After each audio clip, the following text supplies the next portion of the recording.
Welcome students to our online classes. देखिए बच्चों, हमने इसके पहले लेक्चर में solubility of gas in water को स्टडी किया है। देखिए, हमने solubility of gas in liquid solvent इस टॉपिक को देखा था, लेकिन बहुत सारे वक्त हम लिक्विड सॉल्वेंट कौन लेते हैं, वाटर, इसलिए हम डायरेक्ट हेडिंग ही क्या लिख देंगे, solubility of gas in water. अब हमने ये भी देखा था कि gases are soluble in water, they are less और मोर सोल्यूबल इन वाटर। तो गैसेस की सोल्यूबिलिटी कभी कम कभी ज्यादा क्यों रहती है? तो हमने फिर factors affecting the solubility of gases को भी देखा है। Factors affecting solubility of gases में सबसे पहले हमने देखा था नेचर ऑफ गैस, उसमें कि गैस पोलर है कि नॉन पोलर है देखा था। Polar gases are more soluble in water and non polar gases are less soluble in water. Secondly, हमने नेचर ऑफ गैस में पॉइंट देखा था साइज ऑफ गैस मॉलिक्यूल। जैसे जैसे किसी गैस की साइज बढ़ती जाएगी तो वो पानी के साथ स्ट्रॉन्ग फोर्सेस ऑफ अट्रैक्शन तैयार करेगा और एक बार पानी में डिजोल्व होने के बाद पानी के मॉलिक्यूल उसे फर्मली स्ट्रांगली पकड़ लेंगे और इसलिए वो मॉलिक्यूल वापस से एस्केप नहीं हो पाएगा। मतलब गैस की सोल्यूबिलिटी क्या रहेगी, मैक्सिमम रहेगी। तो bigger the gas molecule more is the solubility, smaller the gas molecule less is the solubility. ये भी हमने देखा था। उसके बाद हमने ली चाटलियर प्रिंसिपल का इस्तेमाल करके effect of temperature on solubility of gas देखा था। मोस्ट ऑफ द गैसेस, मतलब ऑलमोस्ट ऑल गैसेस कौन सा सॉल्यूशन तैयार करते भाई, एक्सोथर्मिक। और इसलिए हमने बताया था कि with increase in temperature solubility of gases decreases and with decrease in temperature solubility of gases increases।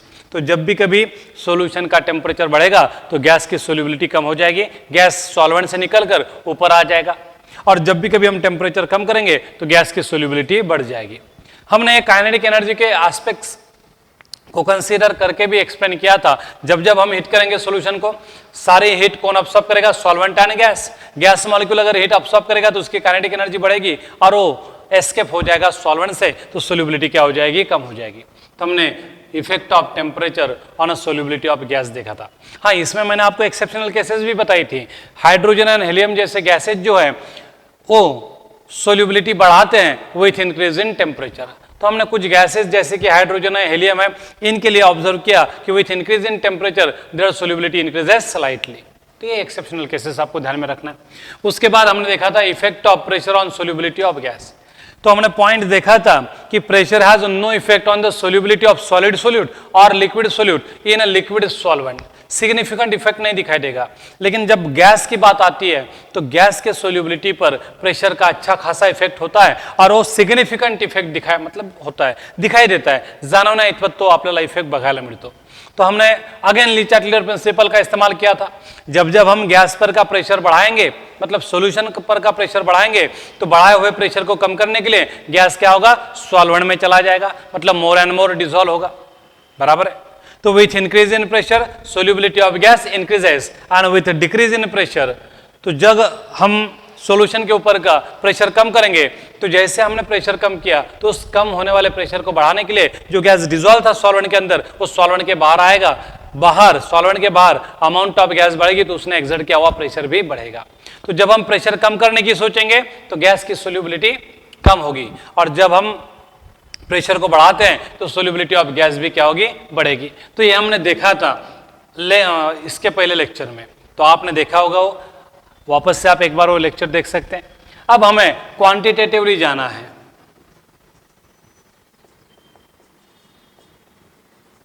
अब जो भी इफेक्ट ऑफ प्रेशर है वो क्वांटिटेटिवली हमें स्टडी करना है। तो देखिए बच्चों, ये सॉल्वेंट है और यहां पे मैंने गैस फिलअप करके रखा है, एक ही गैस है। तो पहली कंडीशन है कि हमने सॉल्वेंट लिया वाटर, और उस वाटर के ऊपर हमने एक ही गैस रखा। एक ही गैस मतलब O2 होगा तो सारे मॉलिक्यूल O2 के होंगे, कोई दूसरा गैस वहां पे नहीं होगा। Only one gas is there, no mixture of gases. तो ये लिक्विड सॉल्वेंट है बच्चों, और ये गैस है, एक ही गैस लिया हमने, N2 ले लो, O2 ले लो, कोई भी एक गैस ले लो। बराबर है। अब देखिए, हमें क्वांटिटेटिवली जाना है effect of pressure on solubility of gas की तरफ। अगर यहां पे गैस के मॉलिक्यूल ज्यादा होंगे बच्चों, तो गैस ने एक्सर्ट किया हुआ प्रेशर भी क्या होगा, ज्यादा होगा। गैस किस पर प्रेशर एक्सर्ट करेगा? On the walls of container as well as ये सॉलिड पर भी प्रेशर एक्सर्ट करेगा, एज वेल एज वो किस पर प्रेशर एक्सर्ट करेगा? सरफेस ऑफ सॉल्यूशन पे भी। गैस मॉलिक्यूल है, हर सरफेस पर क्या करेंगे? प्रेशर एक्सर्ट करेंगे। तो हम इमेजिन कर रहे हैं कि हमारे पास एक बीकर है, उसमें हमने वाटर फिलअप किया है आधा अधूरा, और उस बीकर में आधा अधूरा पानी भर दिया है, उसके ऊपर जितनी भी खाली जगह थी उसमें गैस भर दिया है और ऊपर ढक्कन लगा दिया है, लिड रख दिया है। अब गैस मॉलिक्यूल ट्रैप हो गए इस रीजन में। अब गैस मॉलिक्यूल कंटिन्यूअसली मोशन में रहते हैं और मूव होते वक्त वो सॉल्यूशन के सरफेस के साथ एंड इस कंटेनर के सरफेस के साथ कंटिन्यूअसली कोलाइड होंगे तो क्या करेंगे? प्रेशर एक्सर्ट करेंगे। तो gas molecules exert pressure on the walls of container as well as on the surface of solution. बराबर है। अब यहां पे गैस अगर ज्यादा होगा, इस जगह में गैस की क्वांटिटी ज्यादा होगी, तो जाहिर है कि गैस ने प्रेशर कैसे एक्सर्ट किया होगा? ज्यादा। गैस कम है तो कम प्रेशर एक्सर्ट करेगा, गैस ज्यादा है तो ज्यादा प्रेशर एक्सर्ट करेगा। अमाउंट ऑफ गैस क्या है? मैक्सिमम है। तो इसका कंक्लूजन क्या होगा? प्रेशर भी मैक्सिमम होगा। डू यू गॉट इट बच्चों? तो जब इस खाली जगह में हम ज्यादा गैस भरेंगे, ज्यादा अमाउंट ऑफ गैस भरेंगे, तो उसने एक्सर्ट किया हुआ प्रेशर भी ज्यादा होगा। अब इस गैस का प्रेशर ज्यादा है तो सॉल्यूशन के सरफेस पे भी वो ज्यादा प्रेशर एक्सर्ट करेगा और उस प्रेशर की वजह से गैस मॉलिक्यूल सॉल्वेंट में चले जाएंगे। अब प्रेशर ज्यादा होगा तो सॉल्वेंट मॉलिक्यूल के अंदर गैस मॉलिक्यूल ज्यादा पास होंगे। इस इंटरमॉलिक्यूलर स्पेस ऑफ सॉल्वेंट में क्या होगा? गैस मॉलिक्यूल अकोमोडेट हो जाएंगे। अगर हम प्रेशर बढ़ाएंगे, यहाँ पे जैसे जैसे प्रेशर बढ़ेगा वैसे वैसे more and more gas molecule किधर जाएंगे? सॉल्वेंट के अंदर जाएंगे और सॉल्वेंट की इंटरमॉलिक्यूलर स्पेस को अकोमोडेट करेंगे। मतलब हमें यह पता चला कि whenever pressure above the solution is maximum, mass of gas और solubility of gas dissolve in a solvent is also maximum. तो जब कभी गैस का प्रेशर ज्यादा होगा सॉल्यूशन के ऊपर, तो उस गैस का अमाउंट जो है, जो इस सॉल्वेंट में डिसॉल्व हुआ है, वो भी क्या होगा? मैक्सिमम होगा। More the pressure exerted on solution by the gas, more will be it's solubility in the solvent. अगर यहाँ पे अगर हम कम गैस मॉलिक्यूल लेते हैं, गैस मॉलिक्यूल कम, तो उसकी अमाउंट भी कम रहती है, तो उसने एक्सर्ट किया हुआ प्रेशर भी कम रहता, और उसने एक्सर्ट किया हुआ प्रेशर कम रहता, तो गैस मॉलिक्यूल की सॉल्वेंट में जाने की टेंडेंसी भी क्या रहती है?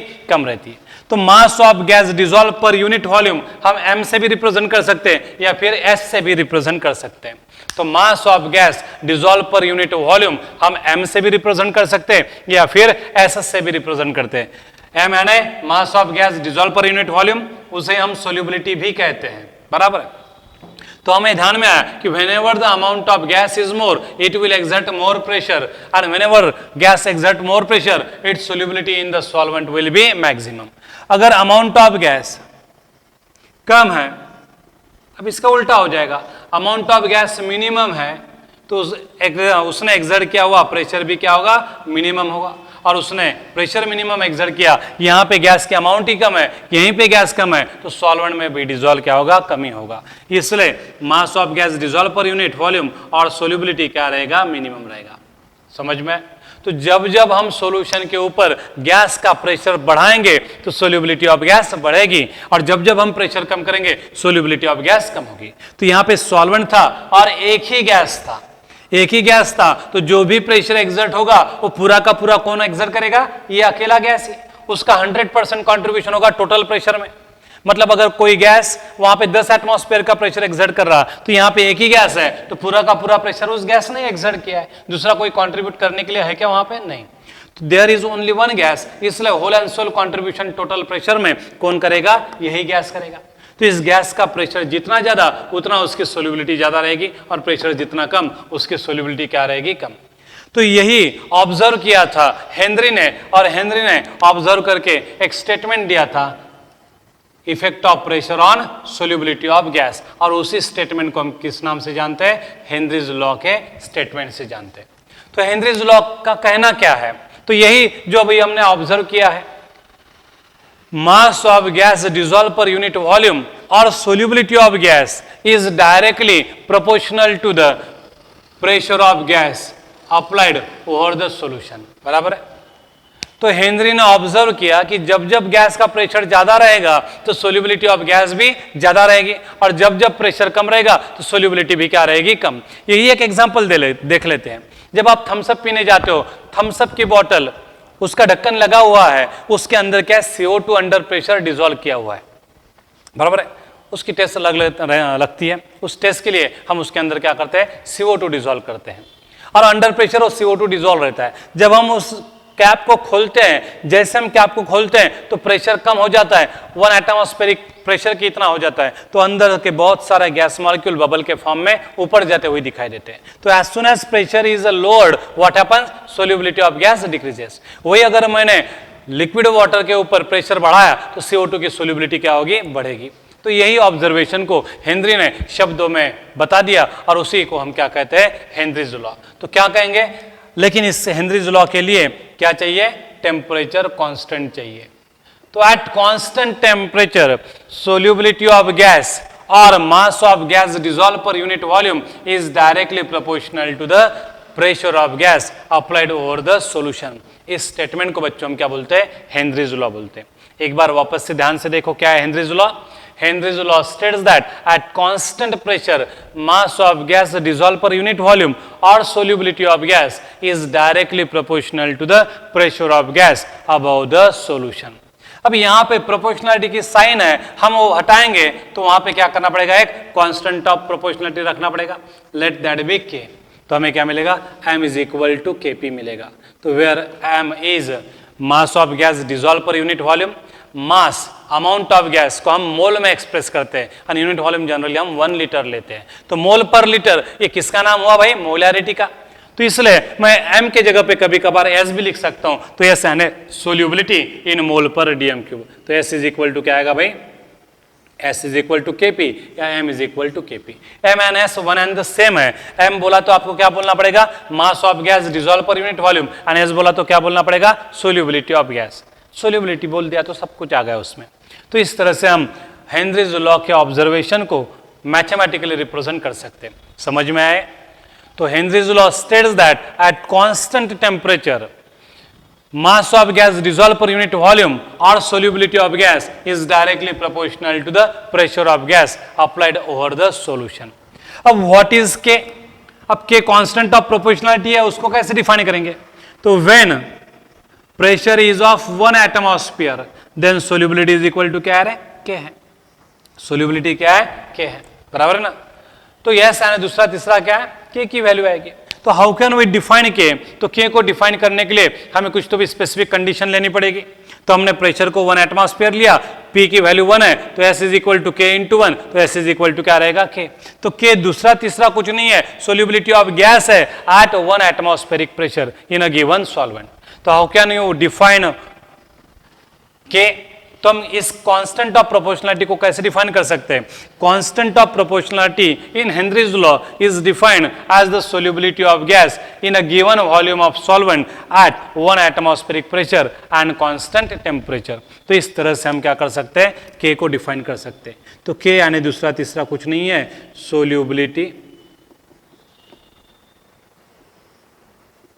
Of gas in mole per DM cube at 1 atmospheric pressure and constant temperature।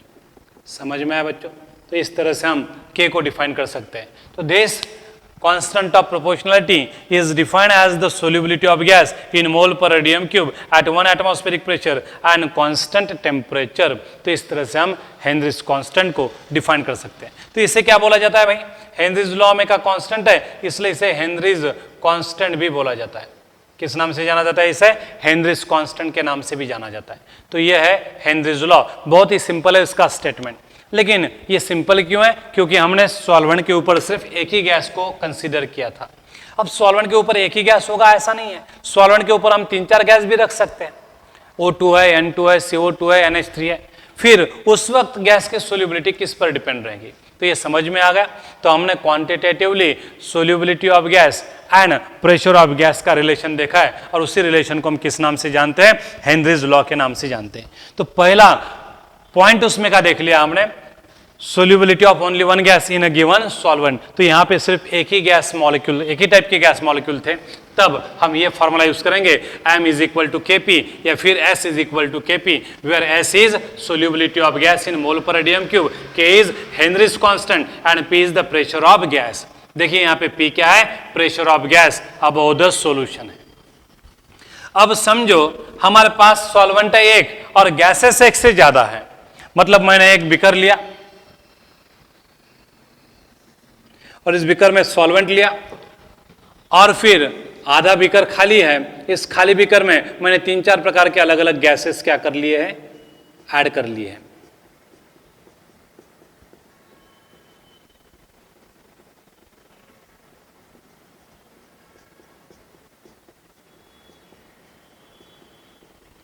तो प्लस का साइन यानी एक टाइप के ग्लास मॉलिक्यूल, ये 0 मैंने दिखाया, वो दिखाया ये यानी एक गैस मॉलिक्यूल है, यानी क्रॉस जो है वो अलग टाइप का एक गैस मॉलिक्यूल है। मतलब हमने 3 डिफरेंट टाइप के गैस मॉलिक्यूल लिए हैं यहाँ पे, प्लस साइन वाला एक गैस मॉलिक्यूल, क्रॉस साइन वाला एक गैस मॉलिक्यूल एंड ये ओ टाइप वाला जो है वो एक गैस मॉलिक्यूल।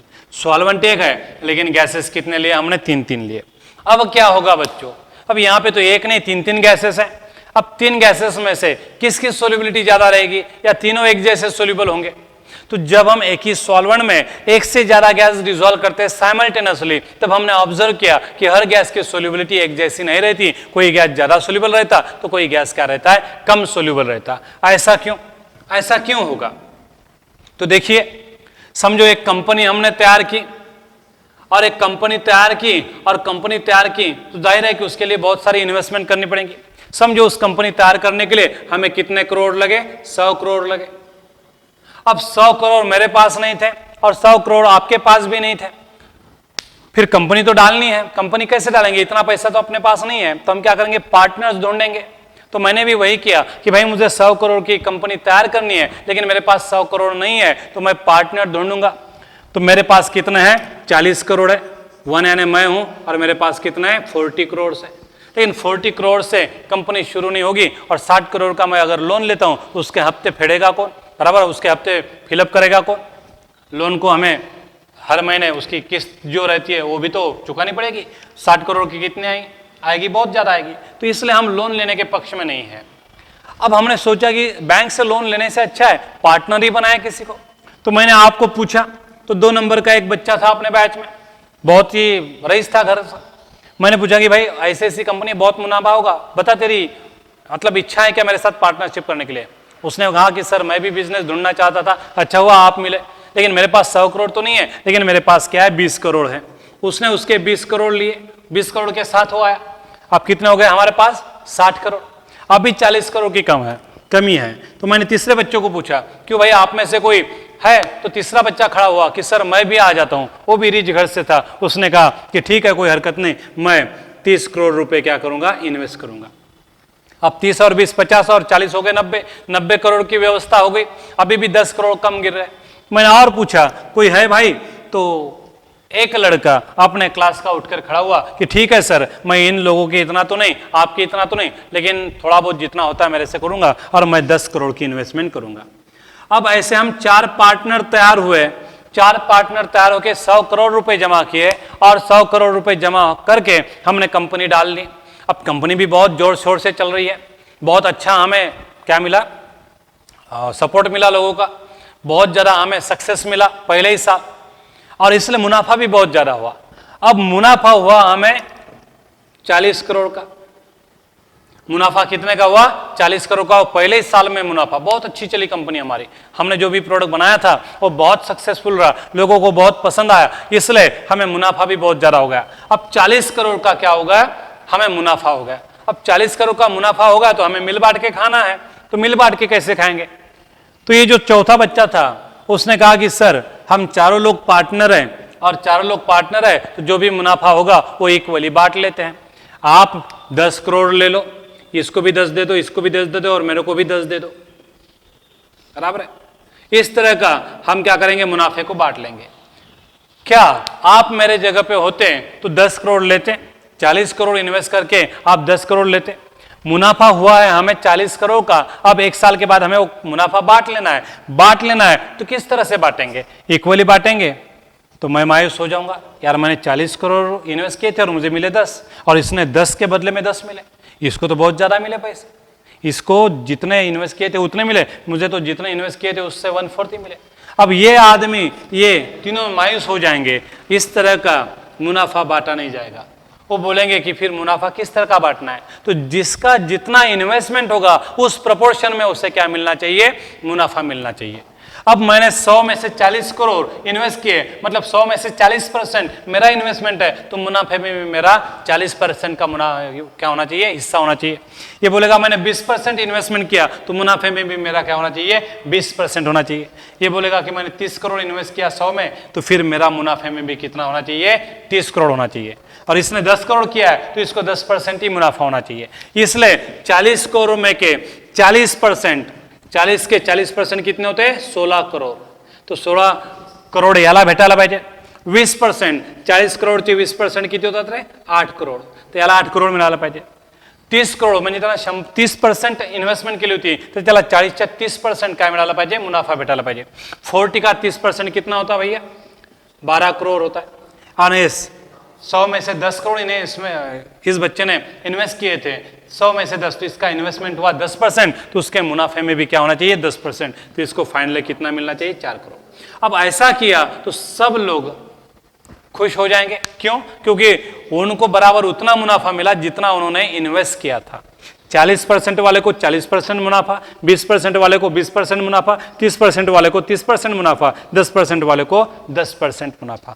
इस तरह से अगर हम बांटेंगे तब कहीं जाके हमारी कंपनी स्टेबल रहेगी. नहीं तो ये बोलेगा मैंने 40 इन्वेस्ट किए थे, 10 ही मिल रहे, 16 मिलने चाहिए थे. ये खुश हो जाएगा 10 में 10 इन्वेस्ट किया और 10 मिल रहे, ये तो बाकी के बेवकूफ है, ऐसा ही बोलेगा. तो जब हम कंपनी तैयार करते हैं और कंपनी इस तरह की तैयार करते हैं, तो जब वो मुनाफा होगा तो किस तरह बांटा जाएगा? जिसका जितना परसेंट इन्वेस्टमेंट है उतना मुनाफे का परसेंटेज उसे मिलना चाहिए. बराबर है. तो जिसका इन्वेस्टमेंट ज्यादा उसको मुनाफा भी ज्यादा मिलेगा, और जिसका इन्वेस्टमेंट कम उसको मुनाफा भी कम मिलेगा. तो वैसे यहां पे भी होता है बच्चों. तो ये सॉल्वेंट है और सॉल्वेंट के ऊपर हमने 3 अलग अलग तरह के गैस रखे हैं. अब जिस गैस के मॉलिक्यूल ज्यादा होंगे, जिस गैस के मॉलिक्यूल की संख्या ज्यादा, मतलब जाहिर है कि उसके नंबर ऑफ मोल्स भी ज्यादा, और उसके अगर नंबर ऑफ मोल्स ज्यादा है तो उसकी मोल फ्रैक्शन भी ज्यादा है. मोल फ्रैक्शन अपना कॉन्सेंट्रेशन टर्म हुआ है. मोल फ्रैक्शन क्या है? The ratio of number of moles of that component to the total number of moles of all component present in a solution is called as mole fraction. तो जिस gas के number of moles यहां पे ज्यादा है तो उसकी mole fraction भी ज्यादा होगी. बराबर है. तो जिस गैस के नंबर ऑफ मोल्स यहां पे ज्यादा है, मतलब जिस गैस के अमाउंट यहां पे ज्यादा है, तो जाहिर है कि उसने टोटल प्रेशर में जो कंट्रीब्यूशन दिया होगा वो भी कैसे दिया होगा? ज्यादा. अब यहां पे जो प्रेशर है समझो 10 एटमॉस्फेयर का प्रेशर है. तो यहां पे ये जो गैसेस है कितना प्रेशर एक्सर्ट कर रहे हैं? On the walls of container and surface of solution पे 10 एटमॉस्फेयर. क्या ये तीनों के तीनों गैसेस 10 एटमॉस्फेयर प्रेशर एक्सर्ट करेंगे? पहला ने भी 10, दूसरे ने भी 10, तीसरे ने भी 10. ऐसा होता तो पूरा प्रेशर कितना होना चाहिए? 30. तीनों का टोटल मिलकर प्रेशर कितना है? 10 एटमॉस्फेयर है. तीनों का टोटल मिलकर प्रेशर कितना है? 10 एटमॉस्फेयर है. अब 10 एटमॉस्फेयर में से किसका कंट्रीब्यूशन ज्यादा होगा? जिसके गैस मॉलिक्यूल ज्यादा है. जिसके गैस मॉलिक्यूल ज्यादा है, जिसकी क्वांटिटी ज्यादा है, तो प्रेशर भी तो ज्यादा एक्सर्ट करेगा. जिसके गैस मॉलिक्यूल की संख्या कम है तो प्रेशर भी कम एक्सर्ट करेगा, और जिसके मॉलिक्यूल सबसे कम है वो प्रेशर भी सबसे कम एक्सर्ट करेगा. समझो ये जो क्रॉस वाले गैस मॉलिक्यूल थे उनकी संख्या बहुत ज्यादा है, तो उनकी संख्या बहुत ज्यादा है तो उन्होंने प्रेशर में, टोटल प्रेशर में कंट्रीब्यूशन भी बहुत ज्यादा किया होगा. तो 10 में से 6 एटमॉस्फेयर किसका कंट्रीब्यूशन है? एक्स वाले का, क्रॉस वाले का. 6 में से 3 एटमॉस्फेयर किसका कंट्रीब्यूशन है? प्लस वाले का. और 10 में से 1 एटमॉस्फेयर किसका कंट्रीब्यूशन है? इसका. मतलब तीनों गैस है लेकिन तीनों की अमाउंट अलग अलग है, तो तीनों ने एक्सर्ट किया हुआ प्रेशर भी अलग अलग होना चाहिए. टोटल प्रेशर कितना है? 10 एटमॉस्फेयर. क्या 10 एटमॉस्फेयर हर एक गैस ने एक्सर्ट किया? नहीं. 10 एटमॉस्फेयर इन तीनों का प्रेशर है. इन 10 में से एक्स का कितना, प्लस का कितना, इस जीरो वाले का कितना. तो ये 10 में से 6 एटमॉस्फेयर एक्स ने कंट्रीब्यूट किया, 10 एटमॉस्फेयर में से 3 एटमॉस्फेयर प्लस वाले ने कंट्रीब्यूट किया और 10 में से 1 एटमॉस्फेयर इस जीरो वाले ने कंट्रीब्यूट किया। तो ऐसे प्रेशर को हम क्या बोलते हैं? पार्शियल प्रेशर बोलते हैं। क्या बोलते हैं? The pressure exerted by an individual gas या तो contribution of a gas in total pressure is called as its partial pressure. जैसे कंपनी का टोटल कॉस्ट कितना था? 100 करोड़, लेकिन उसमें से मैंने इन्वेस्ट कितने किए? 40 करोड़। तो मेरा अकेला का कंट्रीब्यूशन कितना है? 40। तो टोटल में मेरा कंट्रीब्यूशन कितना है? 40 है, तो मेरा परसेंटेज भी कितना रहेगा? 40%। टोटल कंपनी 100 करोड़ की है, लेकिन दूसरे ने कितना इन्वेस्ट किया? सिर्फ 20। तो 100 में से सिर्फ इसके 20 है, तो इसका कंट्रीब्यूशन कितना है? 20 करोड़ है। तो टोटल प्रेशर 10 एटमॉस्फेयर है, लेकिन 10 में से प्लस वाले का कितना, क्रॉस वाले का कितना और जीरो वाले का कितना। जैसे कंपनी 100 करोड़ की है, लेकिन 100 करोड़ में मैंने कितने इन्वेस्ट किए, दूसरे ने कितने इन्वेस्ट किए, तीसरे ने कितने इन्वेस्ट किए, चौथे ने कितने इन्वेस्ट किए। तो इस 100 करोड़ को मैं कहूंगा टोटल इन्वेस्टमेंट और इसको कहूंगा मैं पार्शियल इन्वेस्टमेंट। इसको क्या कहूंगा मैं? Partial investment. This is my contribution to the total money, this is second student contribution to the total money. ये तीसरे का कंट्रीब्यूशन है और ये चौथे का कंट्रीब्यूशन है। वैसे यहाँ पे 3 गैसेस है, तीनों गैसेस ने मिलकर कितना प्रेशर एक्सर्ट किया? 10 एटमॉस्फेयर। तो इस 10 में पहले का कंट्रीब्यूशन कितना है? 6। तो इस 6 को मैं क्या कहूंगा? उसका पार्शियल प्रेशर। दूसरे का कंट्रीब्यूशन कितना है? 3। तो उसको मैं कहूंगा उसका पार्शियल प्रेशर। और जीरो वाले का कितना है? 1 एटमॉस्फेयर है। तो ये जो contribution of a gas in a total pressure है, उससे हम क्या बोलते हैं? पार्शियल प्रेशर बोलते हैं। अब जाहिर है कि जिस गैस मॉलिक्यूल की संख्या ज्यादा होगी तो उसने प्रेशर भी ज्यादा एक्सर्ट किया होगा, टोटल प्रेशर में उसका कंट्रीब्यूशन भी ज्यादा होगा। जिस गैस के मॉलिक्यूल कम होंगे उसने टोटल प्रेशर में कंट्रीब्यूशन भी कम दिया होगा। मतलब जितनी अमाउंट ऑफ गैस मिक्सचर में ज्यादा होगा उतना वो गैस क्या करेगा? टोटल प्रेशर में ज्यादा कंट्रीब्यूट करेगा। और गैस के मॉलिक्यूल कम है गैसेस मिक्सचर में, तो कंट्रीब्यूट भी टोटल प्रेशर में क्या करेगा? कम। तो ये जो गैस मॉलिक्यूल का कंट्रीब्यूशन है टोटल प्रेशर में, उसे हम क्या बोलते हैं बच्चों? पार्शियल प्रेशर बोलते हैं। बराबर है? क्या बोलते हैं उसे? Partial pressure. तो एक बार पार्शियल प्रेशर की डेफिनेशन क्या है? The contribution of gas molecule to the total pressure of gases mixture is called as its partial pressure. क्या है? The contribution of gas molecule in a total pressure above the solution is called as its partial pressure. और जाहिर है partial pressure किस gas का ज्यादा होगा? जिसकी अमाउंट ज्यादा है। किसका कम होगा? जिसकी अमाउंट कम होगी। तो सेकंडली अब हम ऐसा भी बोल सकते हैं, अब गैस की अमाउंट सॉल्वेंट में डिसॉल्व हो रही है, कौन सा गैस ज्यादा डिसॉल्व होगा? अब यहाँ पे 3 गैस है, 3 गैस में से कौन सा गैस ज्यादा डिसॉल्व होगा? जाहिर है कि यहाँ पे जिस गैस मॉलिक्यूल की संख्या ज्यादा है उसका ही प्रेशर ज्यादा होगा, और उसका प्रेशर ज्यादा होगा तो सोल्यूशन में जाने की टेंडेंसी भी ज्यादा होगी। बराबर है? जिसके पास पैसा ज्यादा है जाहिर है कि वो खर्चा भी ज्यादा करेगा। अब अंबानी बहुत सारा पैसा कमाता है तो उसके एक दिन का खर्चा कई करोड़ होगा। मैं पैसा बहुत कम कमाता हूं तो मेरा एक दिन का खर्चा भी कम होगा। तो आदमी कितना खर्चा करता है that depends upon its income. बराबर है ना? हर एक का इनकम अलग एक जैसा थोड़ी ना है। जिसका इनकम ज्यादा है उसका खर्चा भी ज्यादा है, जिसका इनकम कम है उसका खर्चा भी कम है। तो यहां पे कौन सा गैस ज्यादा डिसॉल्व होगा? जाहिर है जिस गैस का प्रेशर ज्यादा होगा। कौन से गैस का प्रेशर ज्यादा होगा? जाहिर है जिसका अमाउंट ज्यादा होगा। और गैस का अमाउंट ज्यादा होगा मतलब उसकी मोल फ्रैक्शन भी क्या होगी? ज्यादा होगी। बराबर है? तो यहां पे कौन सा गैस सबसे ज्यादा डिसॉल्व होगा? तो वो गैस वहां पे सबसे ज्यादा डिसॉल्व होगा जिसका प्रेशर ज्यादा है। कौन सा प्रेशर? टोटल प्रेशर नहीं, कौन सा प्रेशर? Partial pressure. तो जिस गैस का पार्शियल प्रेशर ज्यादा उसकी अमाउंट यहाँ पे ज्यादा होगी, और यहाँ पे इसकी अमाउंट ज्यादा है तो सॉल्यूशन में डिसॉल्व होने के चांसेस भी ज्यादा होंगे। जैसे कि आपके सामने अगर मैंने एक ही बलून लगा दिया, समझो ये एक दूर डिस्टेंस पे मैंने एक पॉइंट रख दिया और इस पॉइंट पर बलून फिक्स कर दिया और आपके हाथ में गन दे दी।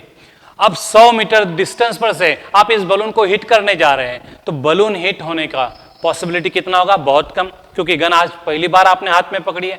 गन कैसे चलाते ये भी आपको मालूम नहीं, कोई प्रैक्टिस नहीं है, तो बलून को हिट करने की पॉसिबिलिटी कितनी होगी? 0। लेकिन वही मैंने आपके सामने बलून की दीवार ही खड़ी कर दी है, अब आप किधर भी गोली मारोगे तो बलून को ही लगेगी। बलून फटने की पॉसिबिलिटी ज्यादा, बलून हिट होने की पॉसिबिलिटी ज्यादा। अब आपके सामने दीवार ही बलून की है तो कहीं पे भी गोली मारोगे तो बलून ही फूटेगा। बराबर है?